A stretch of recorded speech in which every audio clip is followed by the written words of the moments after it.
And a very good morning, everybody, and welcome to this virtual meeting, a joint meeting of the West of England Combined Authority and the West of England Joint Committee.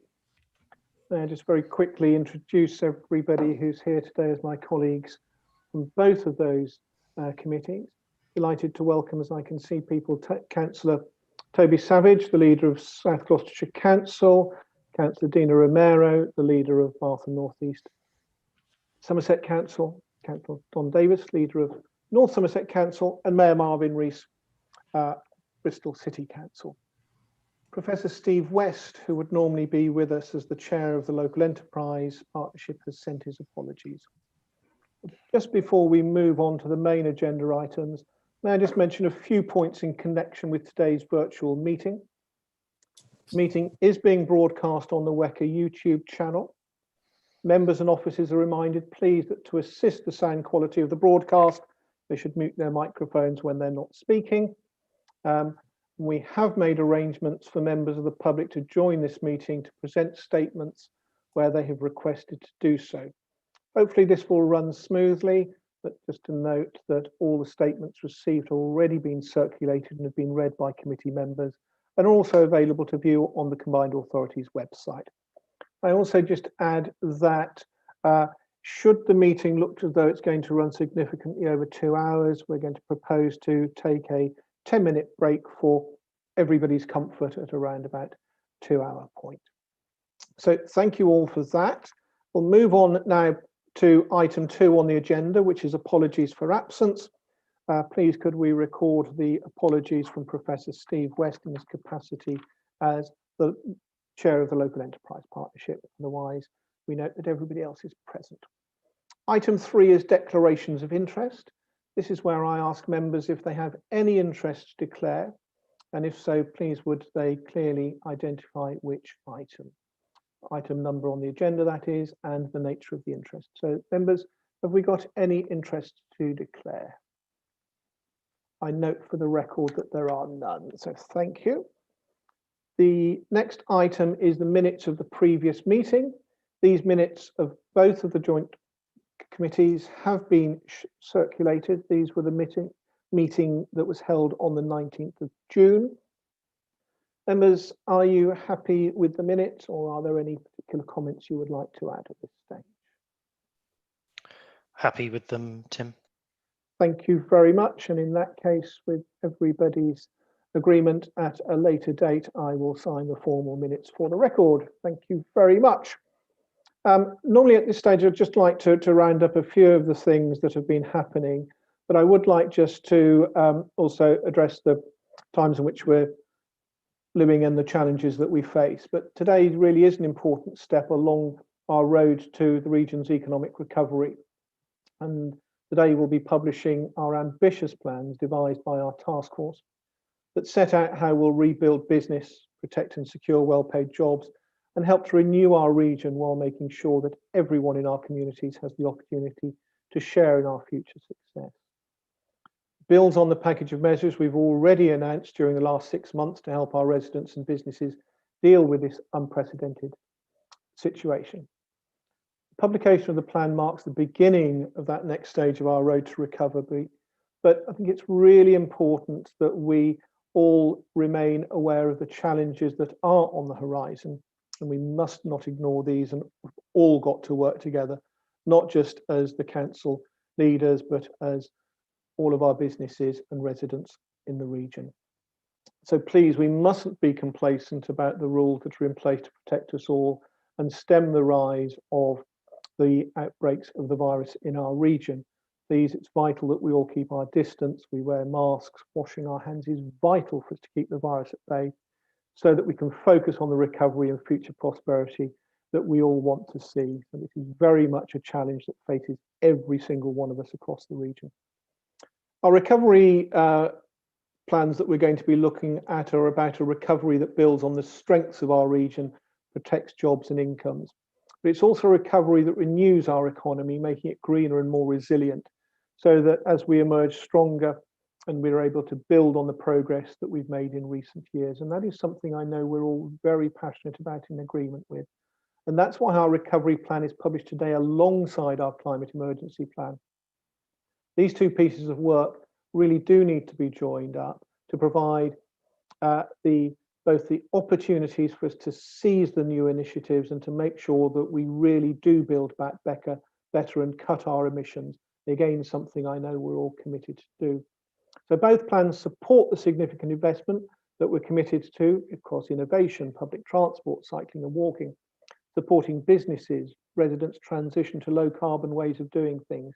And of course, our e-scooter trial, which will launch later this month, is going to be a key part of that. So I look forward to us picking up and discussing more of those points as we go through the agenda. So thank you very much for that. We'll now move on to item 6, please, if we may, which is items from the public to include questions and statements. We have received 3 questions that were submitted to the meeting, and as usual, details have been circulated and written answers have been provided. We've also received 8 statements. And as I mentioned earlier, we've made arrangements for members of the public to join this meeting to present statements where they have requested to do so. So as we work through the statements, my Democratic Services colleagues will admit the individuals by turn into the meeting, present their statements for up to 3 minutes. And as soon as an individual has finished presenting their statement, Democratic Services will give us a few seconds to see if members have any comments to make, and then we will move on to take that person from the meeting and invite the next one to join. I'll just remind everybody, as we always do, that your statements have been shared. So it is important, please, if you wish to add any comments, please do so. Don't feel you have to read them out in full. And presenting statements have been advised of the procedure that's been sent to YouTube as well, so they can watch the remainder of the meeting after that. So Ian, I believe the first person was on our list is Kay Hicks, is that correct? Kim Hicks, yes, Chair. I beg your pardon, my notes say Kay. Kim, I do apologise, I'm so sorry. Go on. She's in the waiting room, so I'm just going to admit Kim Hicks to the meeting now, Chair. Thank you so much. I believe the first person was on our list is Kay Hicks, is that correct? Kim Hicks, yes, Chair. I beg your pardon, my notes say Kay. Kim, I do apologise, I'm so sorry. Go on. She's in the waiting room, so I'm just going to admit Kim Hicks to the meeting now, Chair. Thank you so much.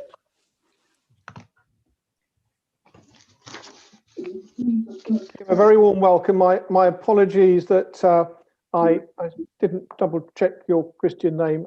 My fault entirely. You're very welcome. You have up to 3 minutes. We've received your statements, but please feel free and I'll remind you when there's a minute left. Thank you very much and good morning, everybody. The Climate Emergency Action Plan includes decarbonising transport. This appears to be one of the key factors when looking at solutions. Mayor Bowles acknowledges that the plan needs to encourage people to leave their cars at home by providing alternative ways to travel. Mayor Rees and Councillor Dina Romero recognise the moral, ecological and legal duty to clean up the air when they spoke about clean air yesterday. Even Boris Johnson has more than once said he does not want the Greenbelt to be built on. In the meantime, the potential South Orbital route remains in the JLTP, despite thousands of people letting WECA know that this route does not work and is unaffordable in so many ways. Building an unaffordable new road across Greenbelt, diverting heavy traffic onto a totally unsuitable residential road, does not fit in with dealing with the climate emergency or the aim to be zero carbon by 2030. It is a fact that building more roads encourages more cars. Everyone's air quality should be improved. Moving pollution is not reducing pollution. Please reread the short statement from the South Bristol Wrong Road Group and consider if WECA's words and the words of others are translated into the plans that are produced. Thank you for listening. And thank you very much indeed, and appreciate you joining us in this virtual world. Is there anything members would like to say at this stage? I didn't have a question for Kim, but I would like to thank her for her statement. Thank you. Very good. In that case, Ian, thank you very much. As Master of Ceremonies now, the next person on my list is Dave Redgewell. Is Dave able to join us?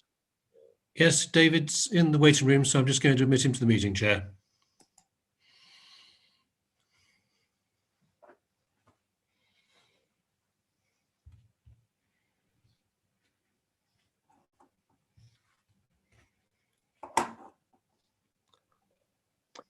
Dave, a very warm welcome. I think some of us are aware of where you may be at the moment, so please, on behalf of us all, our very, very warm and best wishes to you. And we will all look forward to seeing you again, hopefully up and about soon and in frontline health. So. Thank you. I'm still waiting another operation actually, but I've obviously been reading a lot. I just want to bring up a few issues. The climate change and emergency and business recovery report, which I've read pretty well from cover to cover, it's very good, apart from the fact that there's a few lines about the light rail proposals. There's a few lines about Metro bus, but there's other things we should be championing in there, like the fact we've got 99 gas buses in the region. We should be championing the fact that we're doing work on improving the bus network. That's not in there. And we don't mention Metro West or our regional goal for Bristol Temple Meads to try and get that station regeneration zone and the station itself rebuilt. And I just looked at Bristol's Greater Bristol and Bath plan, and then I looked at the plans for Manchester and for Liverpool. And I find there's a chapter missing there where we should put a bit more in about public transport, because I just think we need to not miss number 10, number 11's point that we need money for the public transport network.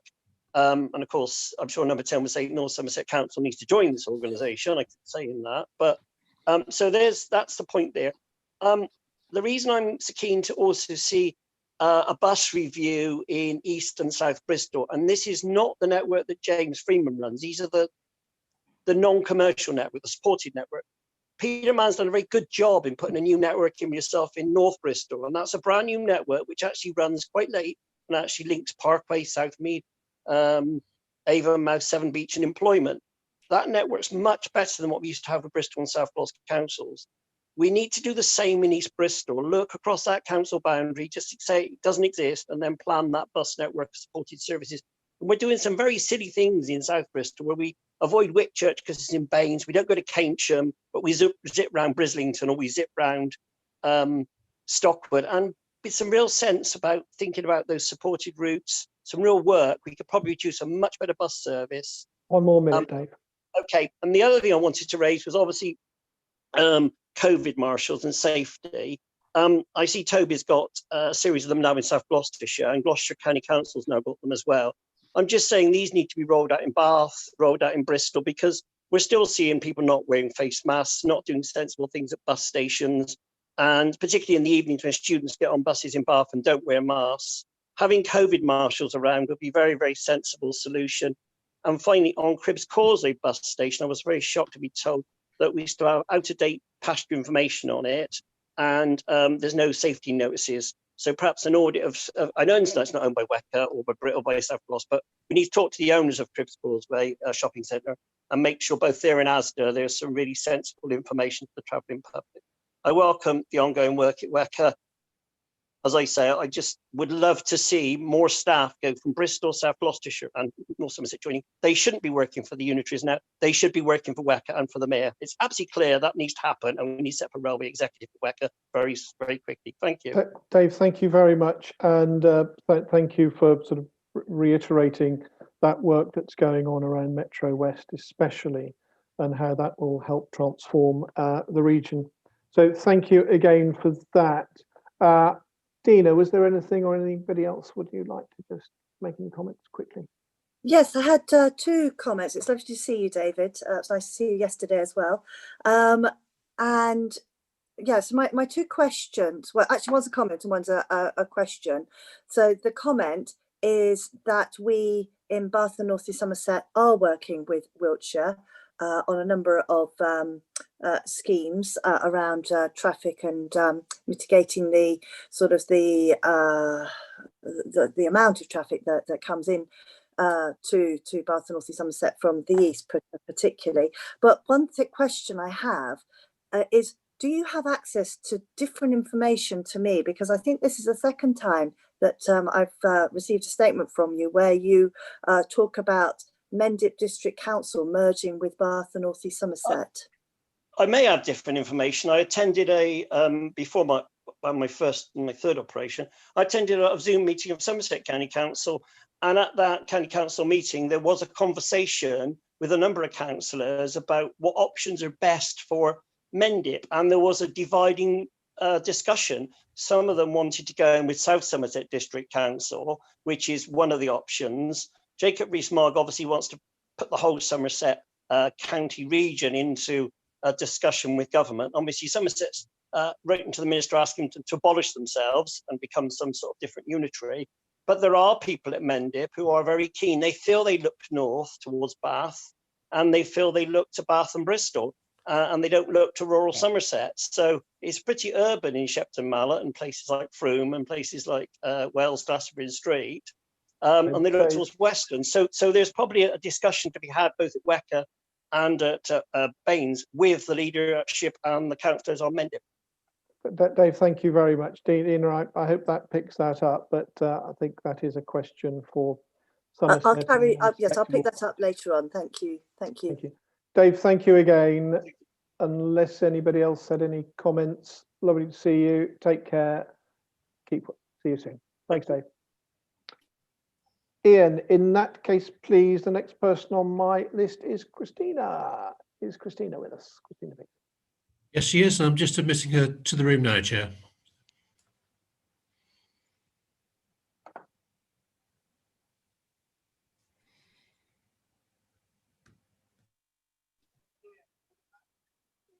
Christina, it looks to me as though your audio is on. I can't actually see you at the moment. So what I'm going to say is a very warm welcome as always. I think you're familiar with the procedures. Very welcome.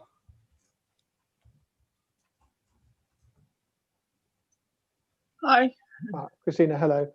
Good. Thank you. I can see you now. Very warm welcome as always. I think you know the procedures, but I'll just remind you, up to 3 minutes to have a chat with us, please. And I'll remind you when there's another minute left. So please, over to you. Thank you, Tim. Yeah, so others are going to be talking about other stuff. So I'd just like to thank you very much, WECA, again, for investing in Metro West Phase 1 and 2. It's been a long journey. We can see that, you know, there might be a few delays, but it's within sight now. You know, the people of Portishead, obviously desperate. Henbury, the CPNN isn't going to really work unless you have the Henbury line up and running, which is, so it's great. It's all under control, as it were. I would say I've been out in the railway network, and I think there's a lot of people now coming back to train with masks on, especially locally, because they don't need to have masks on, you know, for such a long time. So I think suburban rail's got a good future, because you just get on, get off. You're not behind a mask for hours and hours. But you know, equally, the train to Portsmouth has been quite busy. So you know, we're fairly confident that passengers will return, and people want to retain some of the kind of different lifestyle from COVID, just the sense of just slightly slower. So I'm hopeful that by putting in suburban stations like Cotswold Road, we're hoping for Coalpit Heath, we want to see Saltford, we want to see Corsham. You know, it might mean that the trains are going to make more stops, and we might not get quite as fast a service end to end, but hey, this is a new life we're trying to get at now, a slower, cleaner, greener, take you flat on the train, and I think we'll be really quite happy to do that. So please go ahead with the idea of you know, reopening local stations. We're glad to see that you've got I'll answer their questions about the possibility of Corsham happening and Culprit Heath. Other things to mention, there's so much capacity on the railway network. Potentially, we can get Network Rail to try and introduce what's known as moving block signalling, where instead of having, yes, but there's so much that we can do with the rail network, and obviously you can do light rail as well. So, and yeah, great stuff, everyone, and keep it going. Just to say, personal note, I may not be carrying on for very much longer because I've got hopefully going back into research. So this might be one of the last calls I'll see you guys on. So thank you very much for the last 10 years. Christina, thank you very much, and thanks for coming along today. Thank you again for your glowing endorsements about the work we're doing around developing the suburban rail network. So thank you for that. On a personal note, it's, you know, I've been working with you long before WECA. I'm sure we'll keep seeing you, even if you may not be at these meetings.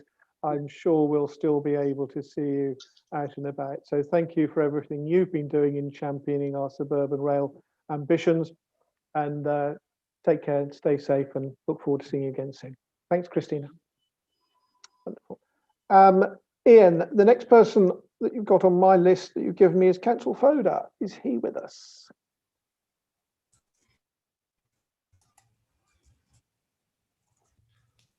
Yes, just submitting Councillor Foda now, Chair. Thank you.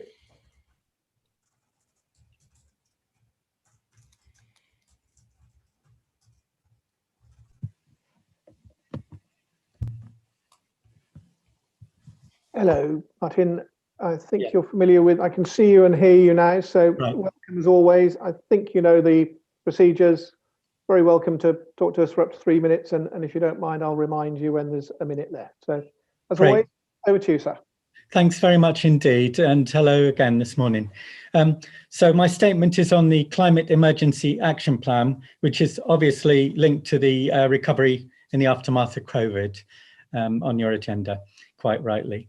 So, of course, lots of people have been waiting a long time for this strategy. As you know, lots of people are looking for ambition.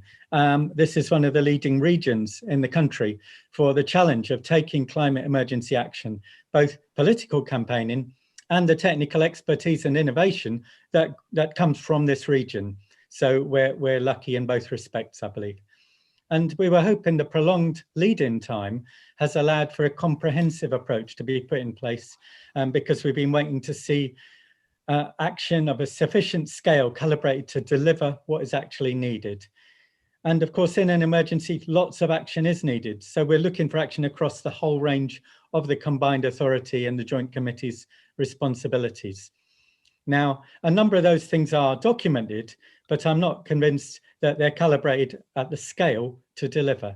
So we contrast with a recovery plan where the authority has been out actively consulting with the public, the private, the voluntary sectors, and allocated dedicated funding.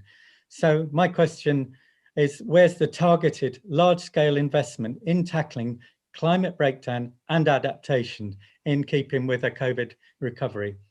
And there's lots in the document, but we need to see that each group and each body is taking a lead, playing their part, and I don't think it adds up yet. I'm sorry to say. There's plenty in there, and I'm glad of that. The contrast with the green recovery in terms of COVID is welcome and is crucial, but the core approach shouldn't be undermined by the other commitments, other projects, previous investments and previous decisions of this authority. And I think a lot needs to be reviewed, and that needs to be done openly and One more minute, sir. Thank you. So looking at housing in particular, because that's such a big pressure on the region, I'm going to focus in particular on housing retrofit, because we know that in this region there's a lot of commitment to it. There's been lots of national innovation about it, but people can't get appointments, they can't get assessments, they can't get quotes, they can't get the work done in time to get those grants into their homes and into this region to support the economy with green jobs. You've talked in the areas about things the authority could do. The document talks about what could be done, but not a commitment to play a really full and proactive part. And my challenge is to say, why not? You've admitted now that you need to review the transport strategy, but you also need to shift the funding from the wrong projects to the right projects. Please do that. Thank you. Thank you very much, and appreciate your comments and again your statements being received. Just looking if anybody had anything to add. In that case, thank you very much indeed. Appreciate your time to join us. Looking at my list, you've got Mr. Daniel next. Ian, Yes, is that correct? Is he with us? In that case, just admitting him now. Yeah.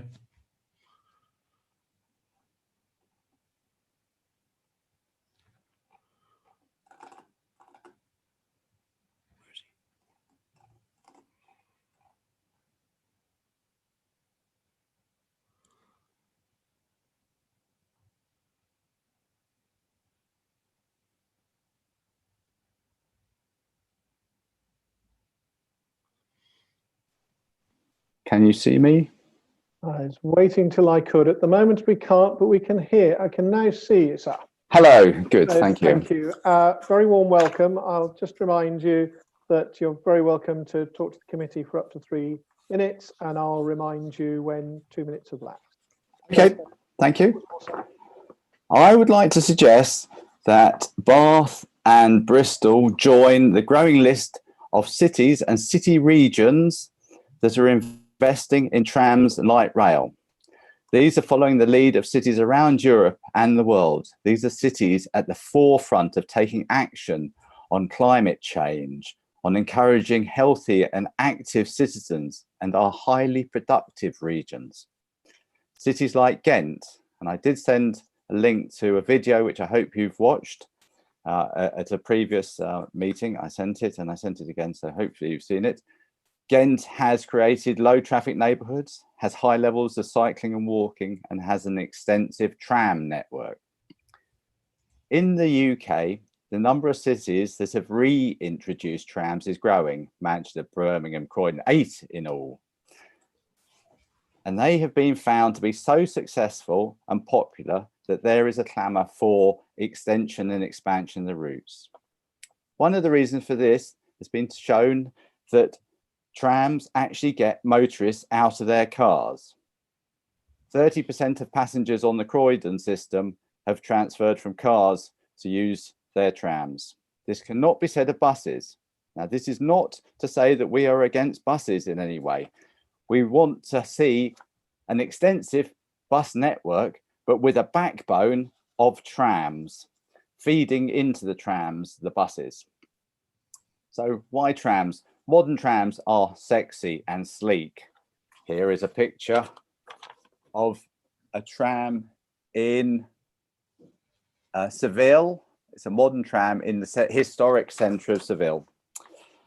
Trams are good for carrying large numbers of people, and they can get on and off very quickly because of the number of the doors. They are a sign of a city investing, or city region investing confidently in its future. On the more technical sides, trams don't create any of the pollution that motor vehicles do, none of the PM10s or PM2.5s. They run on electricity. They are highly They are highly efficient uses. They only use 1/5 of the energy of a bus does, and as we move to renewable energy, we need to use it more efficiently. Now, some of the costs may seem expensive, like £25 million per kilometre to install, only £10 million. This is a very ballpark figure, of course, but compared to £5 billion that is being proposed by WECA to spend on road schemes, this seems small amount. And as the carriages can last 40 years, the investment over that time is easily repaid. So they also are good for moving people around and linking areas within the region. So obviously linking Bath and Bristol. Trams will address the move to carbon neutral and will be an important part of the economic, or can be an important part of the economic recovery. Modern trams very much. Can I ask you to draw to a close, please? Okay, thank you. Modern trams are the future of a well-connected, dynamic and enterprising region. People like trams, people trust trams, people use trams. So thank you very much. I appreciate your time. I'm not sure how many of us were able to see your photo, but thanks for sharing that. I loved, don't worry, I loved your description as well. I'm sure we'll all look at that in that sense. Thank you. But all I would add, and I'm very happy if any other members wanted to add, is I'm sure therefore you'll welcome the work that we're doing around the mass transit, which in essence is what we're looking at here. So yes. So please don't think that work is not taking place. We are all very, very committed to finding those new forms of addressing those transport challenges, which is why we're also committed to making sure we've got that regional mass transit system put forward. Members, was there anything else any of you'd like to add? Dina. Yeah. I think Dick did actually cover it in one of his very final sentences, but it would just be useful to know how much of your ambition for the inclusion of like a tram network is around the linking up of places. I know you spoke about Bath and Bristol, but is there any sort of, have you any proposals that actually expand that further? Well, yes, I mean, Radstock Midsummer Norton would be a fantastic link. And I know that the traffic situation and the congestion coming in and numbers of people coming into Bath is enormous. It would be ideal to link to Midsummer Norton and Radstock. I mean, obviously it can stop in Keynsham, linking Keynsham, Salford, along the way to, and I mean, there are tram networks in Netherlands and Belgium area, which are, I think the longest is something like 47 kilometers long. I mean, they can actually run for very long distances. Thank you. Thank you, Dick. I was just wanted to I guess get some sort of assurance that you weren't just focusing on journeys in each of the two cities that you mentioned. So thank you. You've been very clear in having wider ambition. Thank you. Thank you. So thank you, and that's certainly part of our thinking. Marvin, was there something you'd like to mention around MRT and how we're working in this space? Yeah, just about the scale of ambition around the mass transit system that is overground, underground. One of the challenges about delivering a tram system within the city of Bristol, so I wouldn't dare to speak for anyone else, but it would just be taking up the disruption that happens in the meantime when you haven't got the system in place, but you don't have the physical space to move people around. So the underground option, which is obviously a key part of what we are pursuing, along with the overground option where it's possible and appropriate, is what we've been looking at. What we have been doing, Daniel, as well, is making that case to government as well, because it's obviously quite expensive to do. That doesn't mean that the benefits aren't there. It just means that up front you do actually have to pay for the stuff to happen. So we are constantly, and I was involved in testifying in Parliament just the other day, asking government to front load its investment in green infrastructure with two key benefits. One is we can bring some money into the economy and give some people some confidence that there are jobs coming because we've got them predictable. But secondly, we invest in the infrastructure that allows us to begin benefiting from the decarbonisation of the economy right now, rather than wait until 2027, 28 for it to actually land. So we are continuing to make that case. And also, so with myself and Tim a couple of years ago, we're raising it like in the private sector as well. So I was on the C40 call just a month or so ago, chaired by Mayor Garcetti now, which is the global network of cities taking action on climate change. The challenge I've taken to the C40 and the World Economic Forum is it's great to ask cities to have ambition, but they need to start coming up with the financial vehicles that will allow us to deliver those ambitions. Now, when you've got people like Bloomberg sitting behind C40, that is someone who could sit progressive cities in a room with billions of pounds worth of potential investment in that green infrastructure. So we're asking C40 and World Economic Forum to do some work on those specific areas about city financing for that kind of economic transformation that we're all looking for. Well, can I Marvin, reply thank to you some of very that? much indeed. So, thank you. Were there anything else? Can I follow up with that? Well, sir, I'm very happy to pick these up. I mean, we're doing an awful lot of work in this space, and that's the point we're trying to make to you. Yeah, no, this is very Happy good. to I pick just this wanted up to with our infrastructure team at another point. So we do need to move on. I mean, so I can suggest that there is some financial resources that may well be brought to bear from the private sector because of the long-term viability of investing in a trams network. Mr. Daniel, we are, I can assure you, I appreciate your coming in from your perspective. There is an awful lot of work going on. I'd also like to suggest though that the underground, it is much better to get one line in overground. And there are systems now that are much less disruptive than they have been in the past. But once one line is in, people then see the benefits, and that's where the clamour for more lines comes. So again, so thank you. Got me an email with the money. We're seeing that with all of those initiatives we're doing around Metro West. We're seeing the same with Metro Bus. So thank you for your time, and appreciate your passion in that space as matched. Ian, I think we've got a Mr. O'Brien. Is it who's next on our list?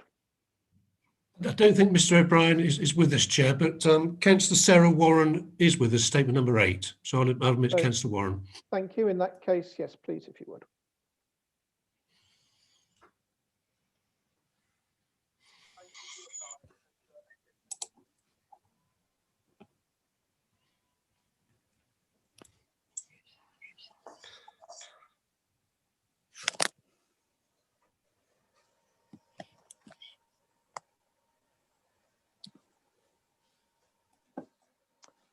Sarah, hello. Hello, it's my turn. I was going to say, we can all see you and hear you now, I hope. So welcome as always. I think you know the score, 3 minutes, and you're very welcome to talk to us for up to 3 minutes. Please, if you don't mind, I'll remind you once 2 minutes are up so we can bring things to a timely close. The floor's yours. Thank you for your time. So I'm Cabinet Member for Climate Emergency in Bath and North East Somerset. Good morning. I'm joining you this morning to congratulate you on your newly published Climate Emergency Action Plan. It's really encouraging to see the West of England Combined Authority set out its plans to achieve zero carbon by 2030. I'd encourage you now to go even further. You need to quantify the challenge, as Bath and North East Somerset have done. You, the WECA committee, and we, the public, need to understand the degree of mode shift that will be required from private cars to active and public transport to achieve our zero carbon objective. This will allow both of those of us in government and individual households to plan and budget effectively for the future to support the necessary change. We need to know exactly how much additional renewable capacity is required so that we can effectively lobby Western Power Distribution to provide the grid capacity, and so that government can understand the ways in which the market needs to be restructured to support the change. Your plans to develop green business working in the sphere of energy efficiency are to be applauded, but we need to link these plans to your skills training package and work with government to provide the necessary support and incentives for homeowners and landlords to retrofit every home in the region so that it is warm and affordable to heat. We need to go further in our ambition for business, shortening supply chains, building community resilience to further shocks and natural disasters, localising our economy. We need to lobby national government to move away from its proposed damaging changes to the planning system that will reduce local autonomy. We need to tell government instead to allow councils to mandate every new home built to have zero carbon emissions and to allow the construction of wind turbines. We need the planning system to support local authorities in the design of communities built around sustainable transport hubs, rather than developers having the power to build where they wish in certain circumstances. You need now to be pushing for broadband and innovative forms of transport that will support even our rural communities. 1 more minute. Yep. In adopting a low carbon lifestyle. Above all, WECA needs to publicly change its previous position in support of the expansion of Bristol Airport, which is simply incompatible with its declaration of climate emergency and the ecological emergencies declared by all of WECA's constituent authorities.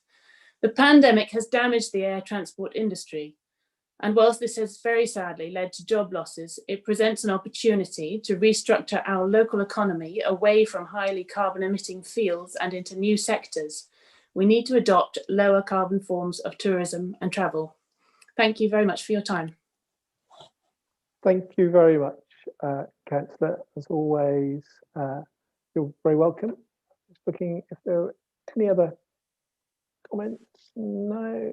Oh, sorry, Dina. Yeah. Yeah, I just wanted to get confirmation from Councillor Warren that, you know, sort of in short, that WECA's ambition isn't ambitious enough. Yes, I think I've heard it suggested elsewhere that it might be useful to have what we call SMART objectives. I'm sure you're all familiar with that. What are they? Measurable, achievable, realistic and timely. And I think that would be a really good way to go, to spell out the exact degree of ambition, because what you've said is great, but it doesn't express to us at the moment, you know, the timescales and the degree of what we have to achieve, which are a huge amount in a very short amount of time. Big screen, honey. Big screen. Thank you. Thank you. So there's nothing else. Looking to other members. Sarah, thank you very much indeed. Appreciate your time. And Ian, are you happy that all of the members of the public have had their opportunity? Yeah. Chair, I think Mr. O'Brien is now with us, so so I can now admit him to the meeting. Sorry, I lost connection temporarily there, Chair, but I think I can now admit Mr. O'Brien for statement 7. Of course, thank you.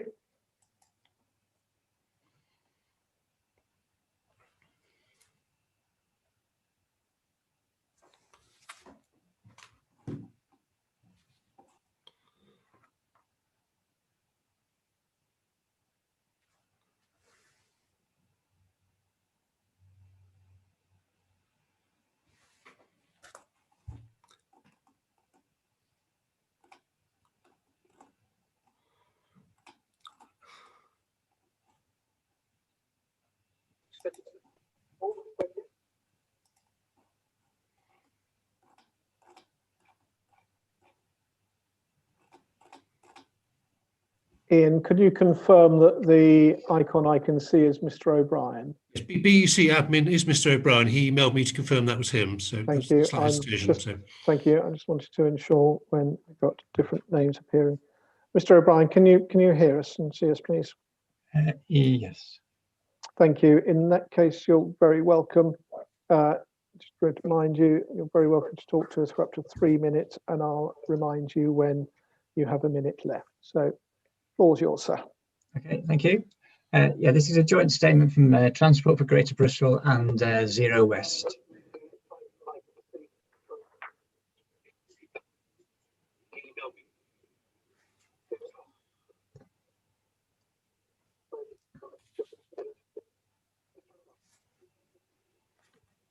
Yes, can you hear me now? Yes, we've been able to hear you all along, sir. So please, yes, your time started nearly half a minute ago. So let's just, if we may, I'll stop that and out of fairness, just restart. But we can see and hear you. You have 3 minutes, and I'll remind you when 2 minutes have been taken. Thank you. Yeah, so we remain hugely concerned that despite the climate emergency, road building schemes still dominate WECA's transport thinking and funding strategies. So over the past few months, our two groups have worked together to develop a suite of proposals for a comprehensive low carbon transport solution for our region. These are now sufficiently advanced that we're offering them to you for your consideration. We've also submitted them to the Transport Minister and will shortly be sharing them with the region's MPs and other interested parties. And they're available on our website. These proposals provide an integrated approach which will enable the region to meet its goals of reducing car use, decarbonising transport and providing equal access to mobility for all. They're in keeping with best practice found across Europe. These documents cover rapid transit, traffic management, bus services and parking, and they need to be considered together as an integrated package. We recognise these are somewhat Bristol-centric at present. This is simply due to the resource constraints within our group, but we'll extend the regional coverage of these documents in the future.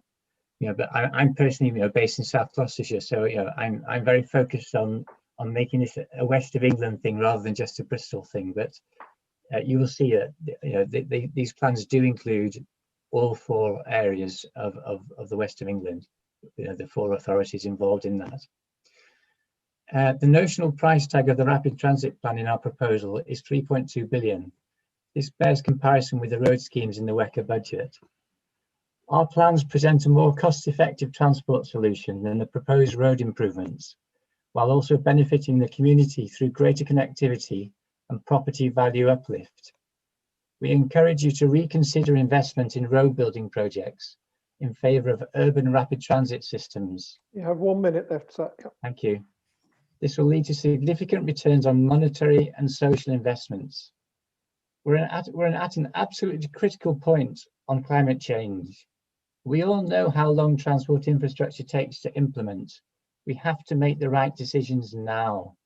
Please turn things around. Thank you. Thank you very much, Mr. O'Brien. Thinking if there are any comments from colleagues. Can't see any, so thank you very much indeed for your time. Appreciate you coming and joining us today.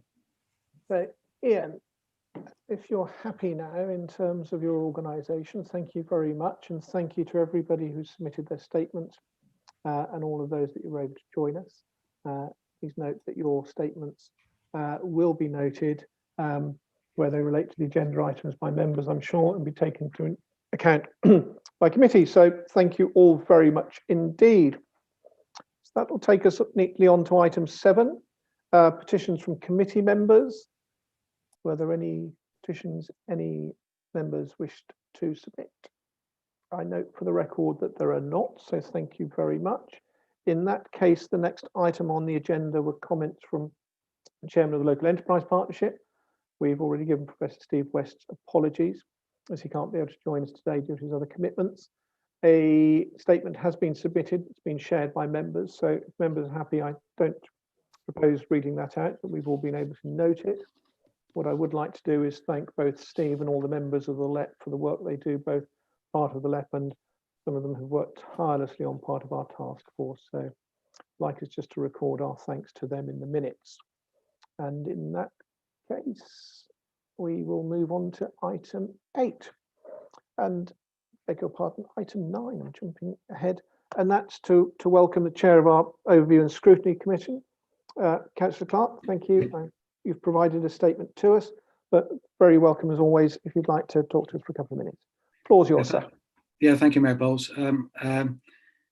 You've got my report, so I won't go through that in detail, just to raise a few points. Firstly, to thank you for coming to our meeting this week. It was a very useful exchange of views, I think.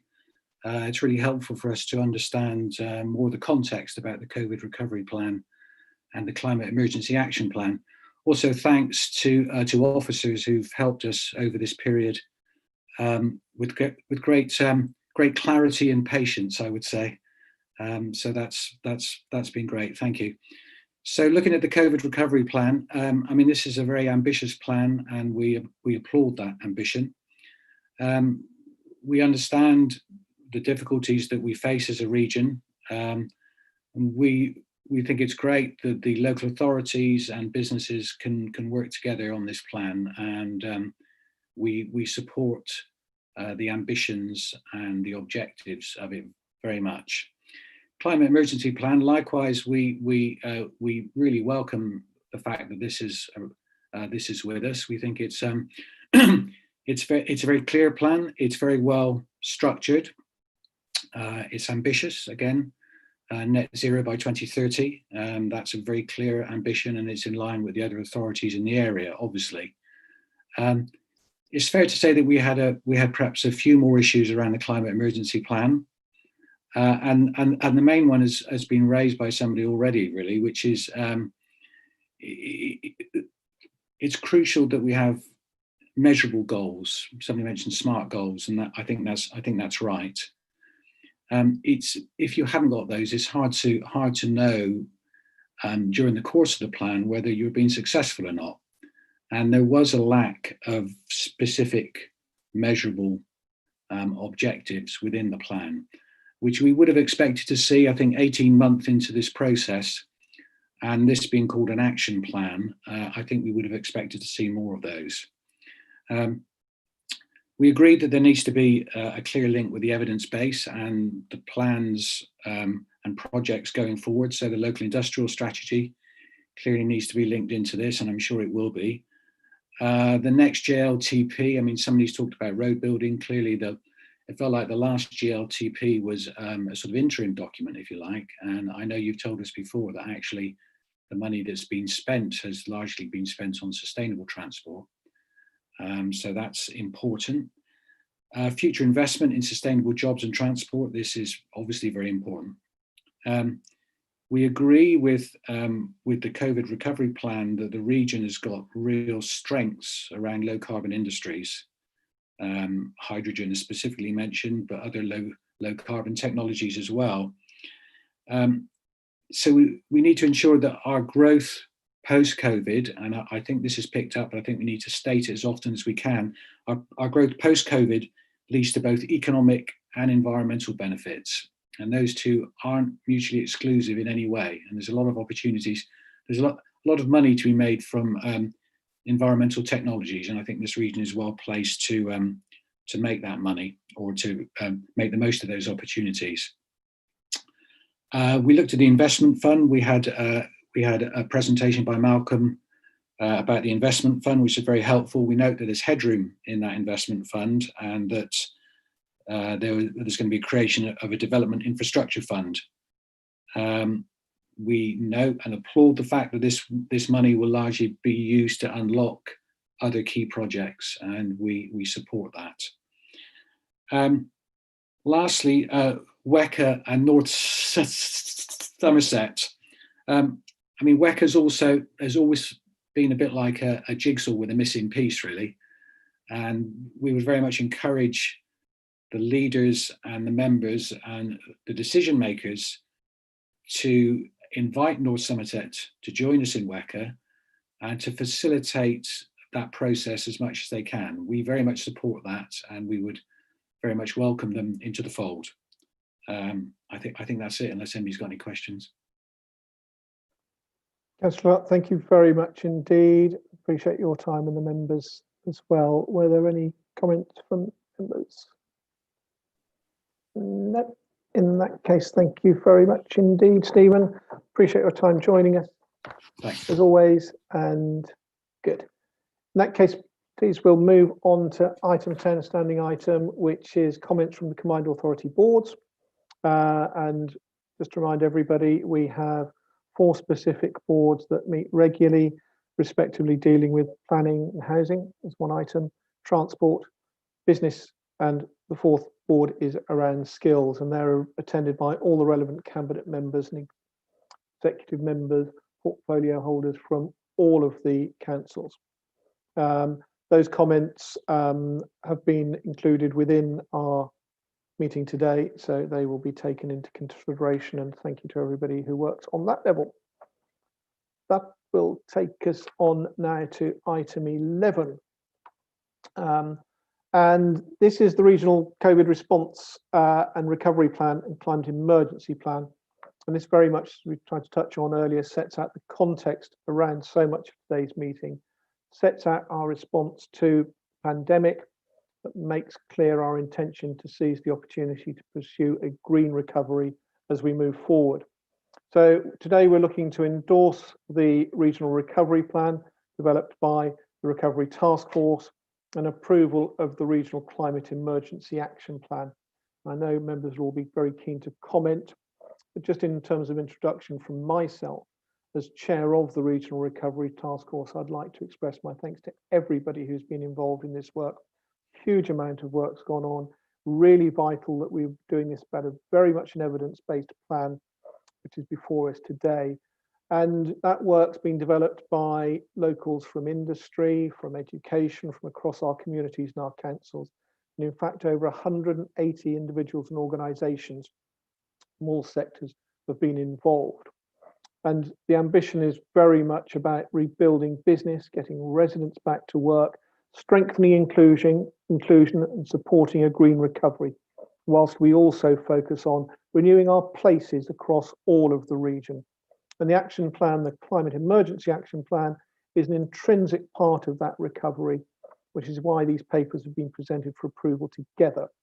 And again, these plans have all been developed with all of our local authorities, with involvement from officers and from councillors as well, to make sure that we're capturing a plan that works for everybody.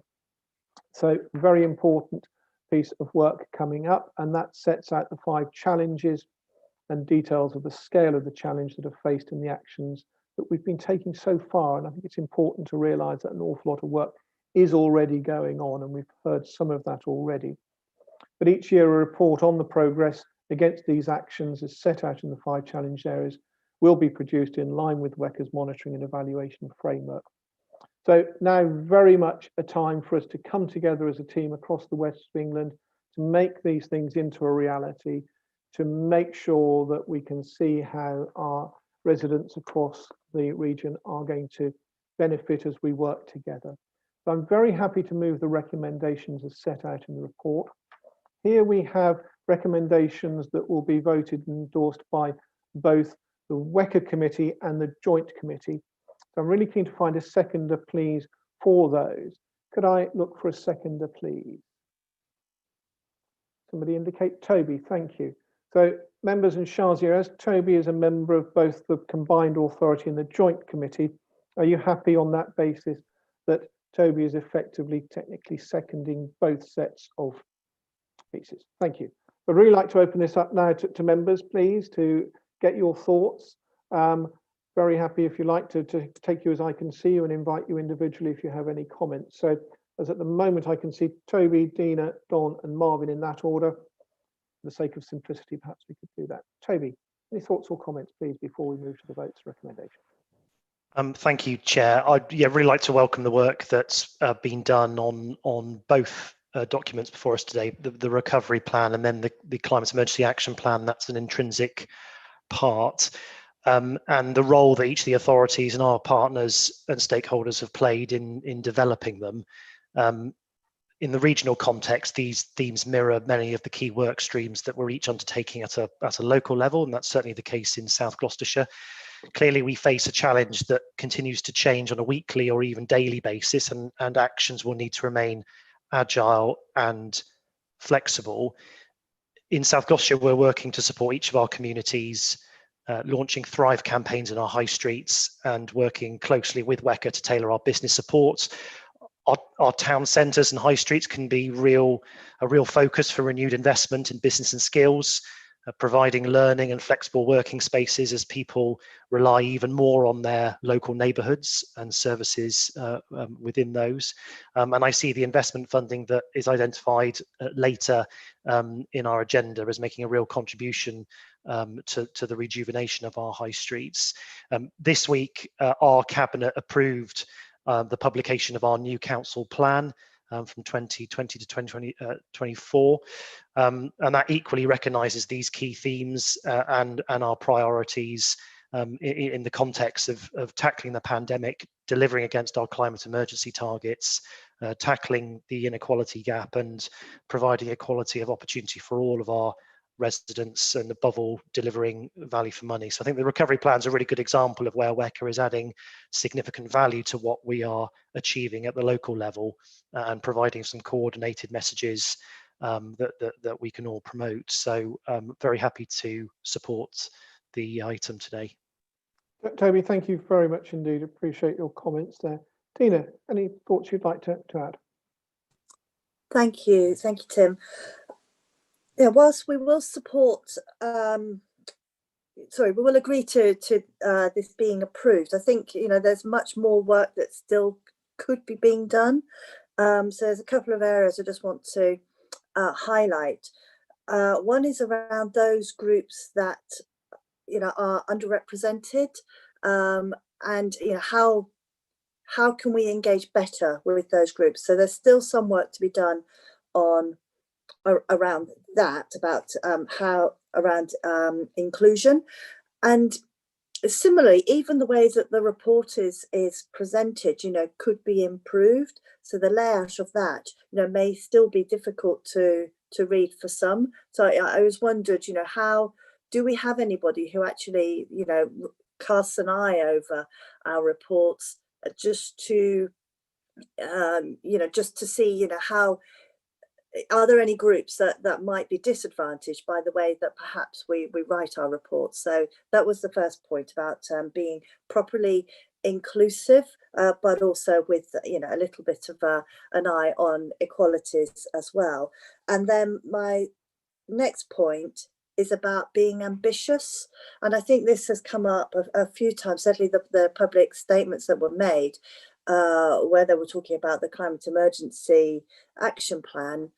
I think all drew the same conclusion, that this is not as ambitious as it could be, and I will continue to push us to be more ambitious and to be more proactive and less passive. Thank you. Dean, thank you very much. And I'll just take your first point, if I may, very quickly. In terms of the communications and comms that go out, in terms of the way things are shared through other channels, yes, clearly they're very, very different to the way a report is presented at this stage. But your point's made. Thank you. Don, some thoughts, please, if any. Well, thank you, Tim, and thank you to officers and colleagues who've been involved in the development of both of these. And I guess my first point is the fact we have the plans and we have a strategy moving forward, for me, is absolutely the first step. It's clearly going to be informed by circumstances. I will support Councillor Romero's comments around the climate emergency stuff. I do think this needs to be much stronger moving forward. If we are going to have a green recovery, I do think we need to be having the climate emergency far more prominently involved within that. It's all very well talking about a green recovery, but I don't see immediately evidence of doing that. And build is great, as long as we're building the right thing. And going back to the guy about, Mr. Daniel, about trams, I mean, I'm not saying I endorse the point he was making precisely, but in point of the ambition around mass transit, it does demonstrate we have to do things in a different way moving forward. And that does mean, and it's very difficult, that people have to no longer use cars in the way they use cars now. I think the whole idea about personal transport is going to have to change significantly over the next 25 years when we achieve the goals we have. I guess in specific terms around the economic recovery piece, I am concerned, and I would ask for your thoughts on this, probably Tim, around the rural economy, because there are a lot more people now who are keen to set their own business up. The whole theme of business has changed markedly. A lot of people are doing that from home. Now, in my own area, a lot of that is really quite rural, and I'm getting numerous complaints about broadband connectivity and the ability to even do business in rural areas. And I do think we need to be cognizant of the fact this recovery is going to be twofold, in the sense it's going to be the work we need to do in town and city centres is important. They are going to change markedly. The one thing that's definitely changing already is the move into the rural economy, which then, of course, feeds back into the environmental issue that people are moving around less, commuting to and from work. They do the tools to run their businesses or indeed work from home. I just think that is lacking within the report, and we need to be much harder. I do realise it's a national issue, Tim, but I do think that I look to the West of England to be a leader in encouraging good practice moving forward. So I think the rural piece to this does need to be much stronger moving forward. But other than that, I would applaud and will support the paper. Thank you. Don, thank you very much. I'll just very briefly reply on that. You're absolutely right about broadband rollout. It is at a national level, but I've had meetings already, 2 meetings already this week thinking about it around those pieces. And yes, we are constantly working on that. I think, just for the note, I think David Carter, our Director of Infrastructure, has already been feeding back some facts to you around that work around North Somerset. But you're right, around rural, whether it's going to be around our towns or our city centres, there are challenges in all of those areas around digital connectivity. And you're right, it's so important in so many ways, both for business, but also for that inclusion and access to jobs for people. but good points. Thank you. Marvin, really keen to get your thoughts, please. As everyone said, thanks for the work that's gone into it. It's not easy. I take the points I think Steve made earlier on, which is always a challenge, is trying to do stuff that's leading edge, is how to do it right, and making sure that our goals are specific, measurable, timed is really important. I think one of the things that Toby said about making sure that, I forget the word he used, agile. Yeah, we need to be agile about this because the world's changing around us. And so I think with a strategy like this, you put it in place, and it's not concrete boots. We have the opportunity to come back and adapt it and develop it as and when new opportunities and new challenges arise. So we reserve the right to do that. But so I welcome the strengthening of the language within it. I also really welcome the SDGs being brought forward. I mean, I know I'm a real advocate of that, but I can say that in terms of the global network of local governments, the SDGs are really forming the basis of a really good common language. I've just been asked to join the, is that public? Yeah. I'm on the local Commonwealth Local Government Forum now. So for the LGA and how we support local governments across the Commonwealth to align themselves around the SDGs is really important. And one of the things that's important for us as local authority leaders, and particularly you as a regional mayor, is that it frames the conversation around sustainability beyond the single issue campaign. 17 SDGs, not one issue. And that's been one of the challenges that we face as leaders of places, that we have 1,001 priorities that we all have, that are equally important to deliver at the same time. I'm always concerned that if we don't deliver the social justice, you'll end up with reactionary politics that denies climate change, just like you're seeing in the United States at the moment. I just also share that we launched our ecological emergency strategy just I think the week before last. A point made by Ian Barrett, Chief Executive of Avon Wildlife Trust, is you can take action to decarbonise, but that doesn't necessarily you're stopping species extinction. So it's really important that we also look at that specific track of activity. It is one of the SDGs about life on land, or two of them, life on land, life on sea, about how we build life and nature into our future places. I mean, in Bristol, we're losing species. I'm really pleased that they didn't just point to Africa and South America and blame them. We've killed so many of our animals. So it's really important that we build life into our future shape. On that front, can I just say that Ian did message me this morning and say that as Avon Wildlife Trust, they are willing to come out and help with some of that thinking. And I can say they're a really solutions-focused organisation. So I'd encourage us all to take AWT up on that. And on the recovery plan itself, thank you for including freelancers and self-employed, who are often such a big part of the creative sector that have been falling through the gaps. And welcome the commitment to inclusion. If it doesn't include, it's going to be a big problem for us.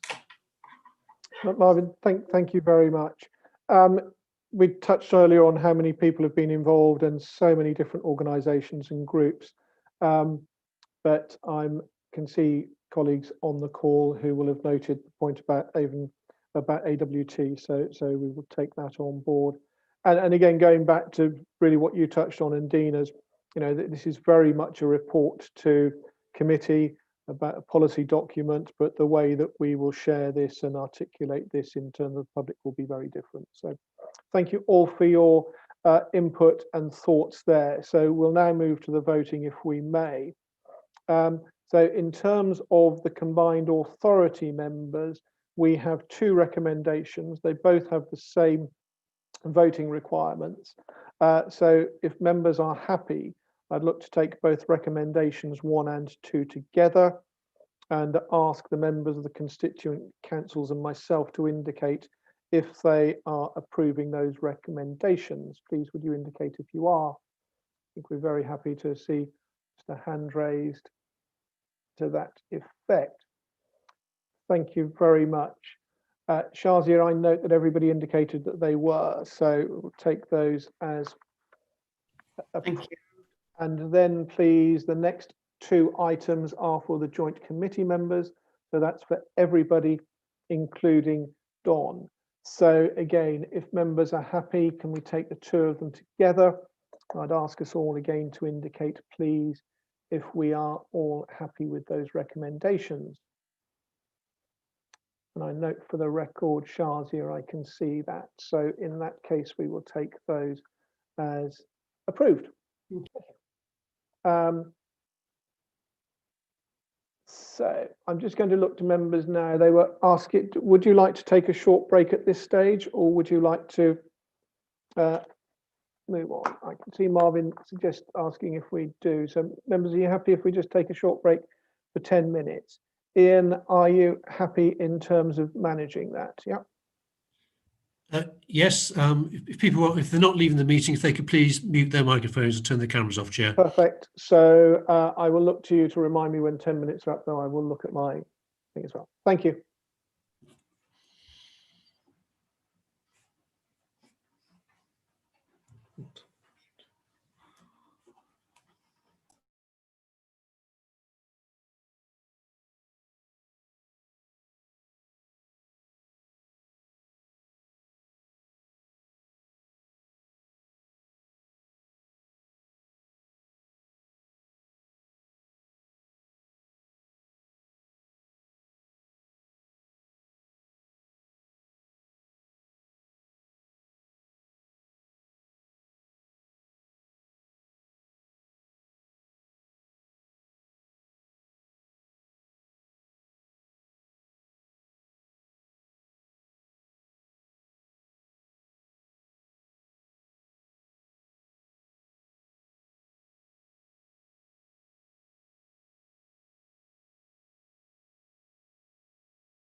Okay, so we've had a 10-minute break now, Chair. Thank you, Ian. So if members would like to just click their video back on, I'd be grateful.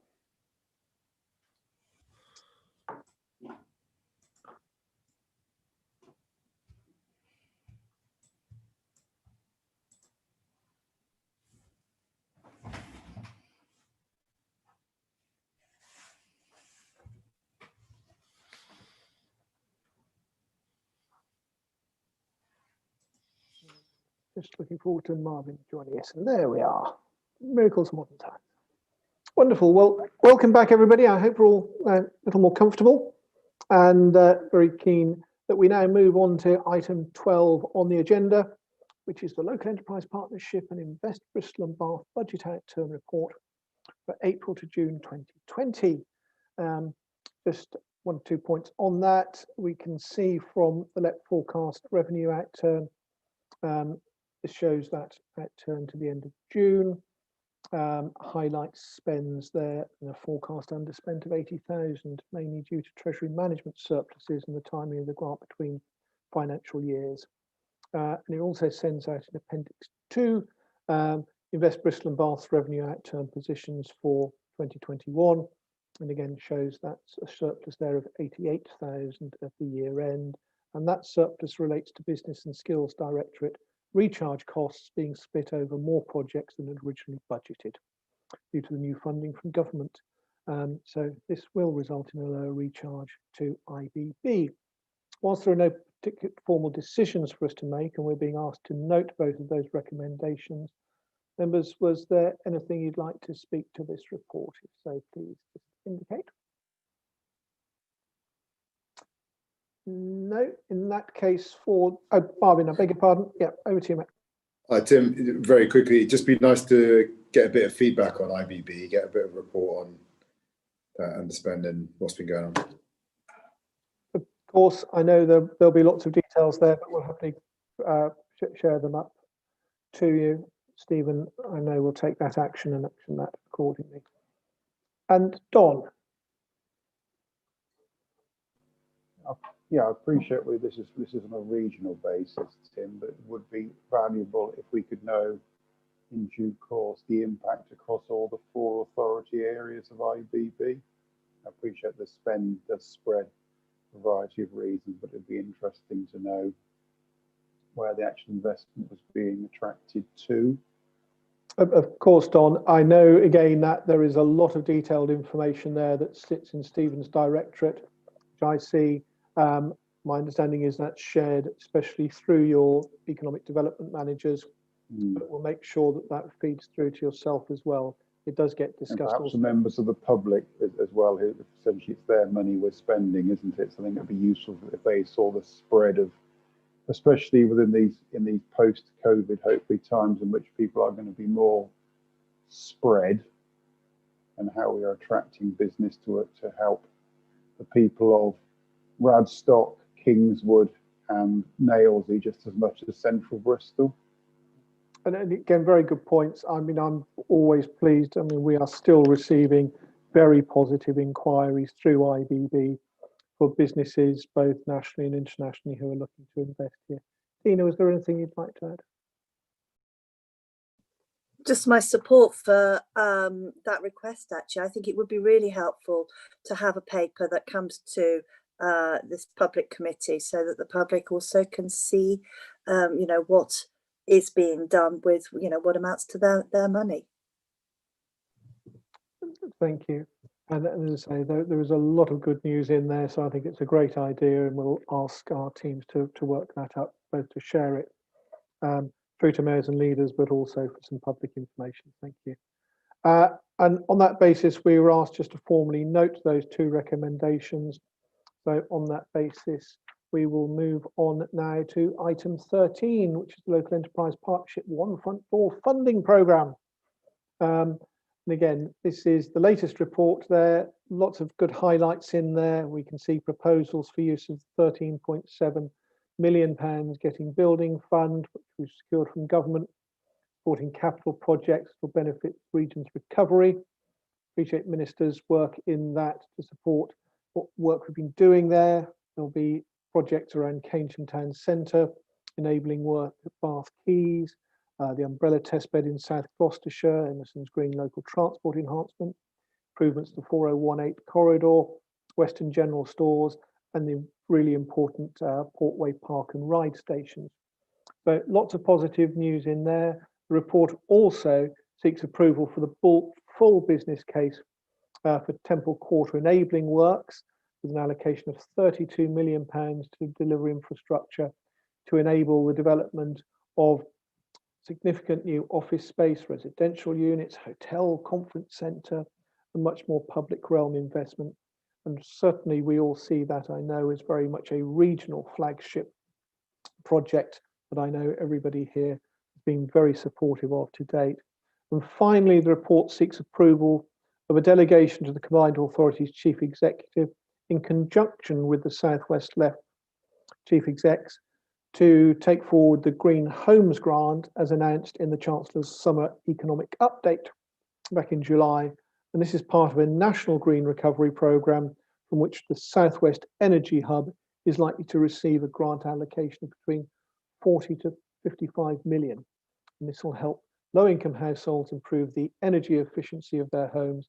And I'm sure we'll all welcome that, especially given some of the comments we've heard earlier on. And lastly is the number of schemes, as some of the schemes change requests within the appendices to projects that are being funded through the Local Growth Fund, the Economic Development Fund, and the Revolving Infrastructure Fund. Again, very happy to move those recommendations. And may I look for a seconder there, please? Dina, thank you very much. So very keen now to hear members' thoughts, comments around any of those recommendations or any items in the report. Perhaps this time I'll do it the reverse way I can see you, which would be Marvin, Toby, Dina and Don for a change. So Marvin, any thoughts? Yeah, thanks, Tim. There was some good news in this, and it certainly speaks to the purpose of our coming together was getting stuff done and making sure that we're investing in our city region economy. First off, yeah, really welcome the support for the Temple Quarter enabling works. Just to put it in light of the economic challenge we're facing, the enabling works alone, we estimate would deliver over 270 jobs, about £16 million of GVA within 2 years. And is obviously a key step in the movement towards the regeneration of the wider area, which in total will be around about 22,000 jobs, 10,000 homes, and lead to an annual uplift in the economy eventually of about £1.6 billion a year. So it's really important that we step forward. I think it's also important in our relationship with government that we're showing we do what we need to get done. As a leader, we all know we don't want people to come to us for the whole solution. We've got to see some agency, and I think working with national government as well, they want to see us using our agency and the resource we do have to take those initial steps. Then they come in as partners with us in that as well. Also welcome the setting up of the joint delivery team. We've done stuff right around this Temple Quarter. We've worked cross-sector, local and national, cross-party. It's all in the name of that greater good for the regional economy.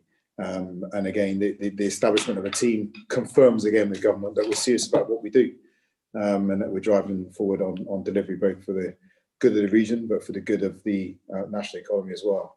And dare I say as well, just how closely this development is related to greening the economy as well. Reshaping the city centre, having residential alongside workspace, as well as its link to Temple Meads being a transport hub, not just for trains, but for mass transit as well, and making it ready for that is essential to unlocking a decarbonised transport offering to the region. I just note within there as well that we submitted a change of request to the Local Growth Fund as well to support Bristol Beacon, formerly known as the Colston Hall, obviously named after the slaver, Edward Colston. It's just really important, that one is it's an incredibly significant cultural venue, but also it confirms our position on the front end of some of the big questions at the moment. That I testified at a joint a committee on, I forget when, Wednesday actually, on historical heritage, physical heritage, sorry. And it was looking at how we've managed our historical heritage within the city. They were really interesting, not just at the Colston statue, but as I raised with them, the Colston Hall, now Bristol Beacon, and what we're doing with our history commission as well. So again, you know, keeping this alive and making sure we're progressing on it is massively important for the cultural offer, for the economy, but also it keeps alive an area in which we are attracting a lot of European, well, national, European and world attention right now for the way we're handling things. Thank you very much, Marvin. And Toby, any thoughts, please? Thank you, Tim. Yeah, just wanted to really welcome the report. A few things I just wanted to pick out. Particularly delighted to see the continued progression of the Yate Park and Ride. The planning application is now under consideration. And this decision, giving the necessary delegations, mean that we can enable this project to keep moving at pace towards delivery in the new year. Had really positive discussions with the bus operators who have confirmed that services will be calling into the park and ride, and we hope that will spark an increase in service availability and use. It's important to remember the park and ride's close proximity to Yate Station. So important to see this alongside our investment in rail services with Metro West Phase 2, increasing the frequency of services to and from Yate to 30 minutes. You know, we are beginning to really transform the public transport offer there. Yeah, very pleased to see that moving forward on the green infrastructure side, and recognising again the importance not only of our climate emergency commitments, but also around the ecological emergency. Just wanted to talk about the Commons Connections project, and pleased to see that is moving forward with funding in this report. That will deliver a rich green infrastructure landscape that protects key natural heritage along that eastern fringe of South Gloucestershire, and providing better quality connections. So really wanted to welcome that. Toby, thank you very much. Tina, your thoughts and reflections on the report, please. Thank you.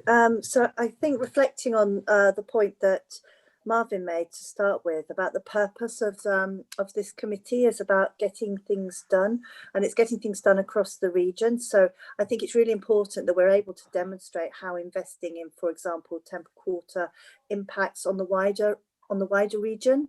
You know, and so I welcome that investment, and I also welcome how we're able to, you know, if one avenue is closed, that we're able to look elsewhere, you know, to ensure the necessary funding that we all need in our own,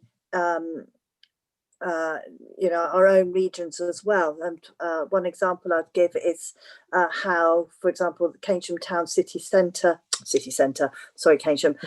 Keynsham Town Centre improvements and Bath Quay South enabling infrastructure are both now being invested from GBF.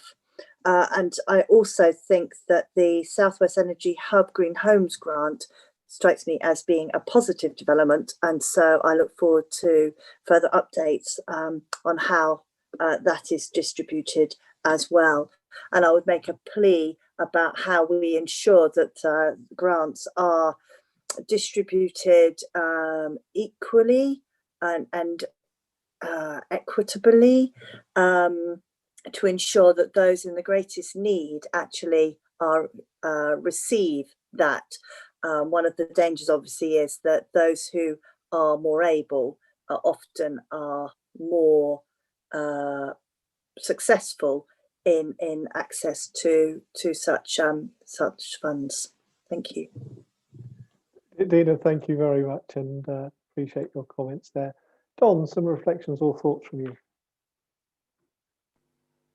Well, I think I would welcome the the report. I welcome the ability that we have taken, as Dina says, to deliver very quickly into areas of need and to readjust our budgets to take account of the limited amount of cash we have. I think if I look on page 146, I welcome clearly the money for the Western General Stores project, but I think it's really good that there are a range of projects around the whole region, and actually our residents can see things being delivered near to them.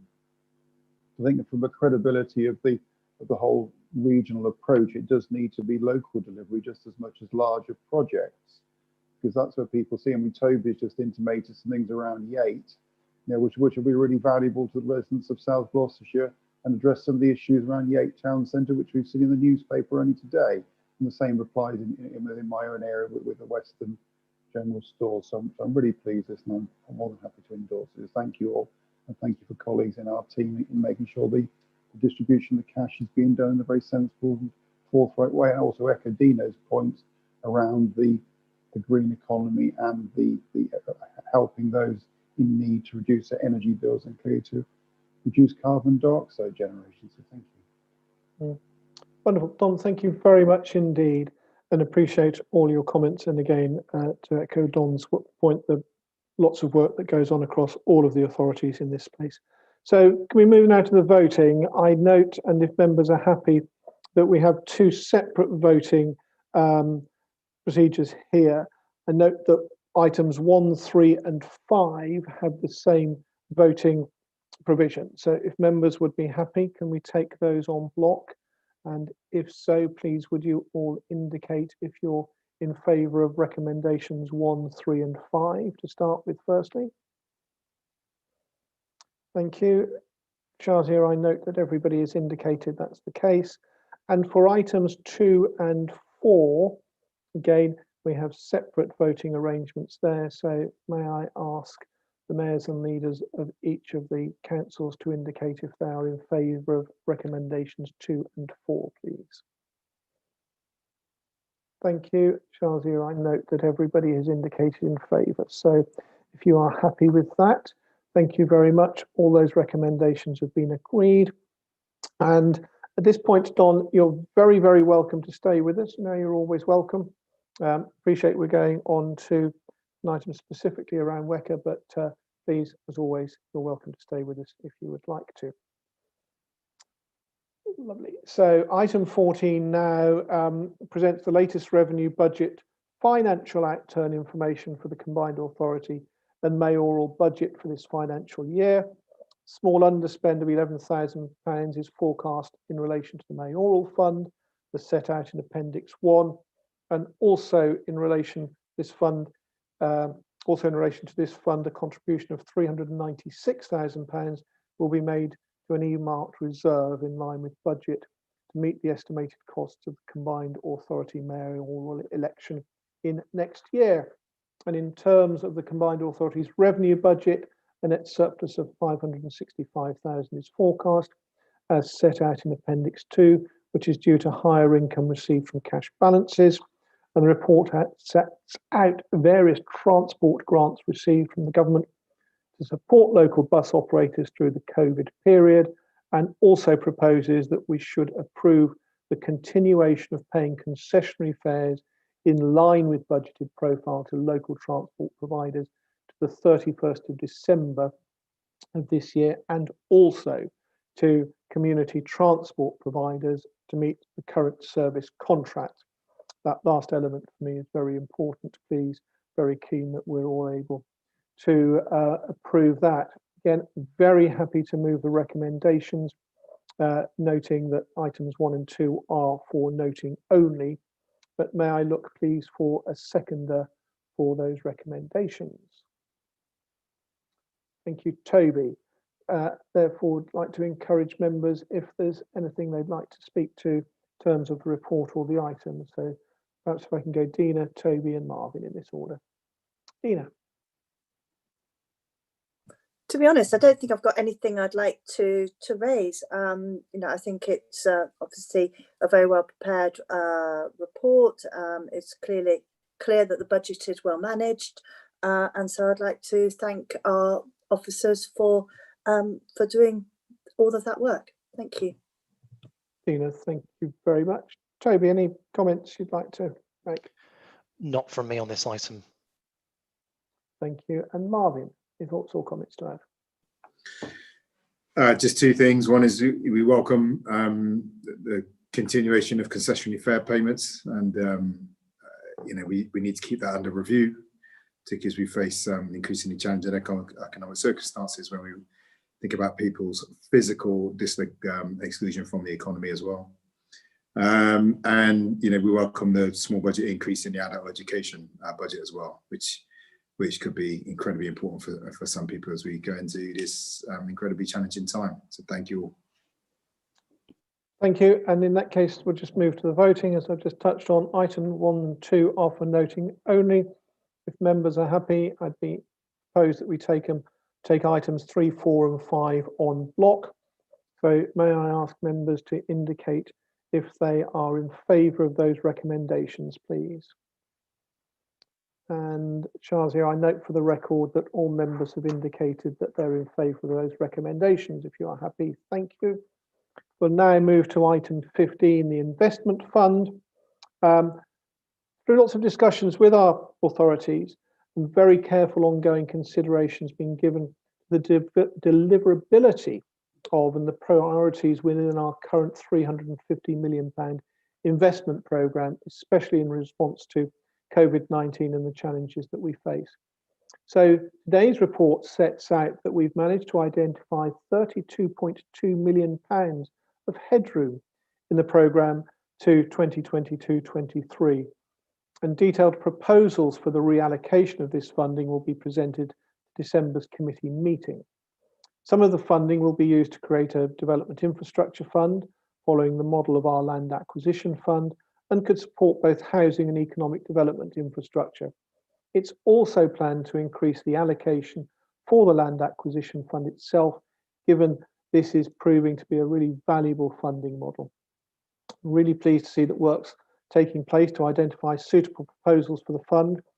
Hengrove Park, Bottle Yard, Milson Street Renewal, Yates Town Centre, all really good regeneration and development schemes that I think show a really good potential fit for the work we're doing in the funding here.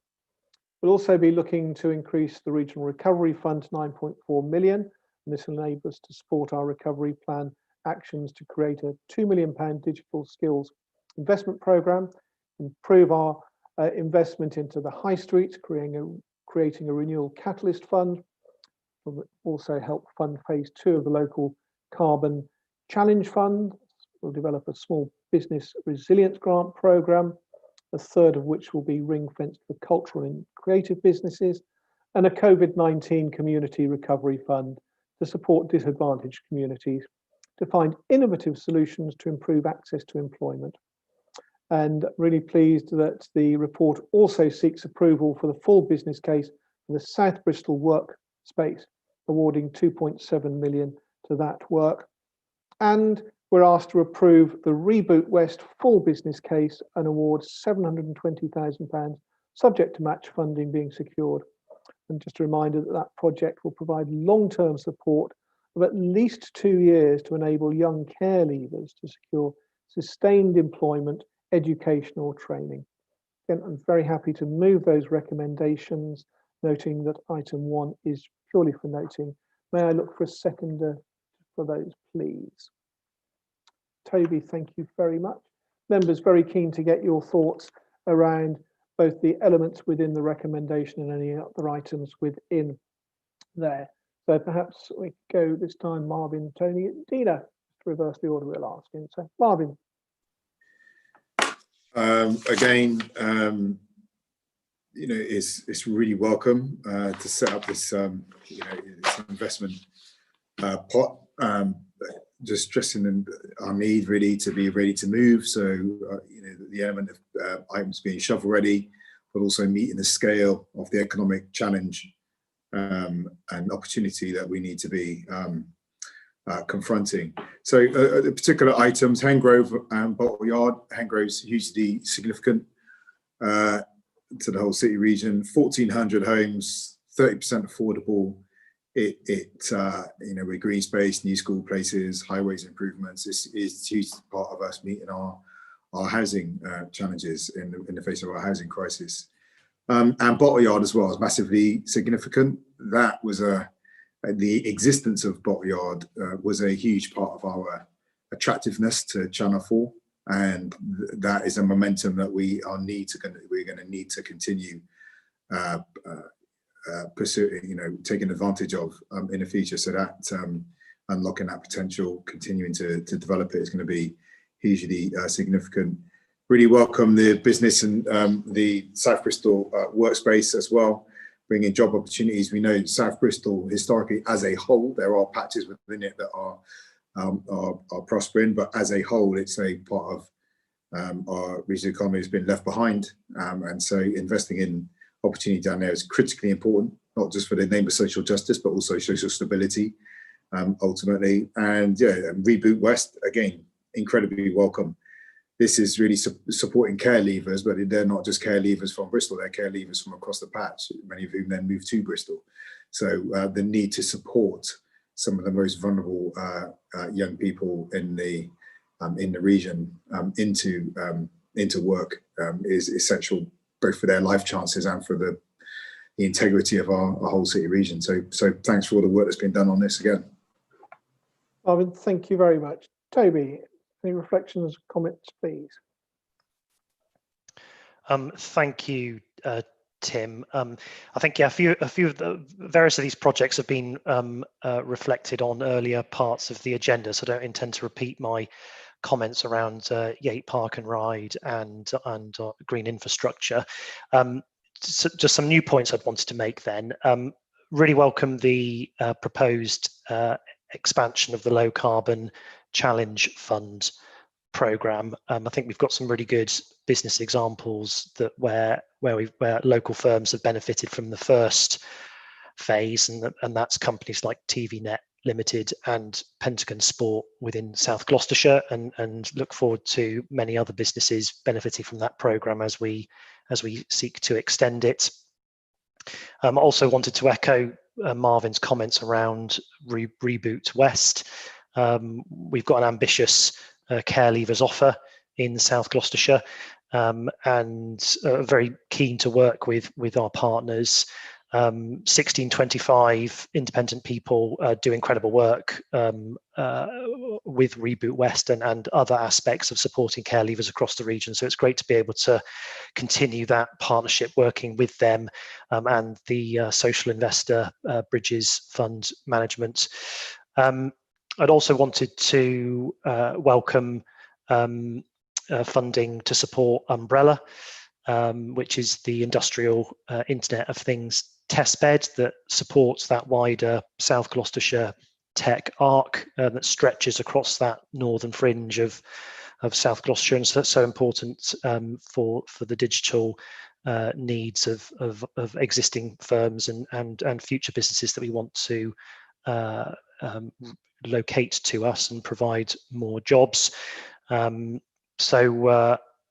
Yeah, just really welcome the report and look forward to voting in favour of it. Toby, thank you very much indeed. And Dina, thoughts and reflections, please. Thank you, Tim.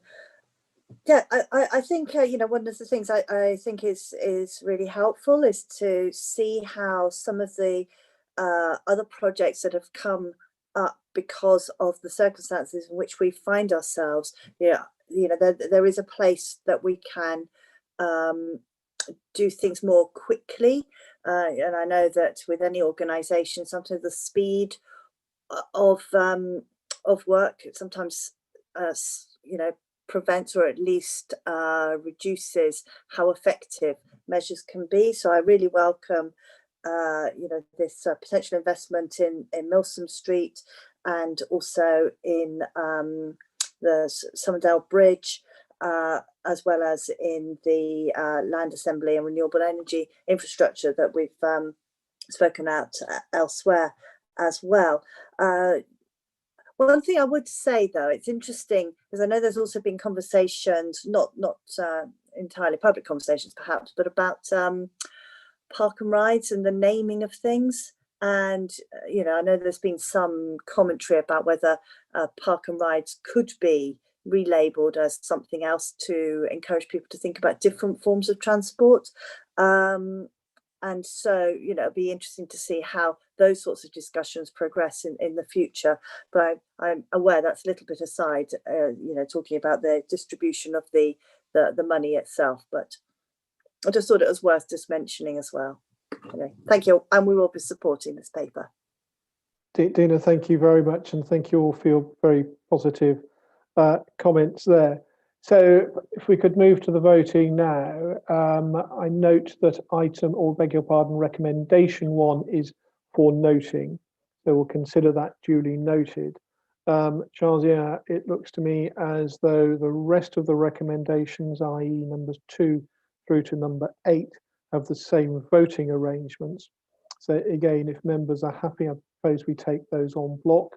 May I ask you now to indicate if you are all approving those recommendations? Are you all in favour of those, please? Charles, here I note that everybody has indicated that they're in favour.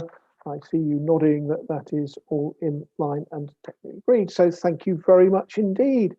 Final item is really just an information item, and that's that as we draw this meeting to a close, just to note that the details of the decisions taken at this meeting and the draft minutes of this meeting will be published on the Combined Authority website as soon as possible.